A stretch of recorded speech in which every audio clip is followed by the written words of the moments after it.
Hi అండి, అందరూ ఎలా ఉన్నారు? నేనైతే చాలా బాగున్నాను. Please do subscribe my channel before watching video. First time మా బాబుతో గ్రోసరీ షాప్కి వచ్చాము.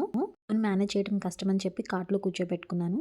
కొన్ని గ్రోసరీస్ అండ్ కొన్ని వెజిటబుల్స్ కావాల్సి వచ్చి మేము రత్నదీప్కి వచ్చాము. ఎర్లీ మార్నింగే షాప్కి వస్తే ఫ్రెష్ కూరగాయల స్టాక్ వస్తుందని చెప్పి మార్నింగే మేము షాప్ తెరవగానే మా ఫ్యామిలీ అంతా కలిసి వచ్చేసాం. రాకముందే స్టాక్ పెడుతున్నారు, వచ్చే ముందే స్టాక్ అంతా సర్దుతున్నారు వీళ్ళు. అన్నీ ఫ్రెష్గా కనిపించాయి. ఫ్రెష్గా కనిపించినవి అన్నీ కొనేసుకున్నాను. ఈ సెక్షన్స్ అన్నీ ఒకసారి మీకు చూపిస్తాను. ఆనియన్స్ కూడా కావాలి కాబట్టి ఆనియన్స్ కూడా తీసుకున్నాను. ఒలుచుకొని పచ్చిగా తింటారంటండి. వీటి పేరేంటో కింద కామెంట్ సెక్షన్లో చెప్పండి. అలా తిప్పుతుంటే మావాడికి బీరకాయ అందింది. బీరకాయని బ్రేక్ చేసేసాడు. వెంటనే అందులో పెట్టేసి మేము చెక్అవుట్కి అయితే వెళ్ళిపోయాము. షాప్లో అన్నీ చూస్తూ ఏదో వింతగా చూస్తున్నాడు. ఫస్ట్ టైం తీసుకొచ్చాం కాబట్టి అదేదో నా గుండులాగా ఉంది, గుండ్రంగా అన్నట్టుగా చూస్తున్నాడు. చూడండి, ఒకసారి అంతా వీడియో తీశాను.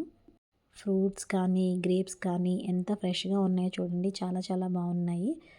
నేను కొన్ని ఫ్రూట్స్ తీసుకున్నాను. ఇందులోనే తాజాదనాన్ని బాగా ఇష్టపడతాను నేను. మనకి సంక్రాంతి కదా, చెరుకు గడలు కూడా వచ్చేసినాయి. సంక్రాంతి టైంలో ఇవి ఎక్కువగా వస్తుంటాయి. సంక్రాంతి పండుగ వస్తుంది కదా, చెరుకు గడలు కూడా పెట్టేశారనమాట. మా కన్నయ్యకి ఫస్ట్ టైం భోగిపళ్ళు పోస్తున్నాము. భోగిపళ్ళతో పాటు కొన్ని చాక్లెట్స్ కూడా వేస్తుంటాం కదా, కూడా కొన్ని యాడ్ చేసుకున్నాను కార్ట్లో.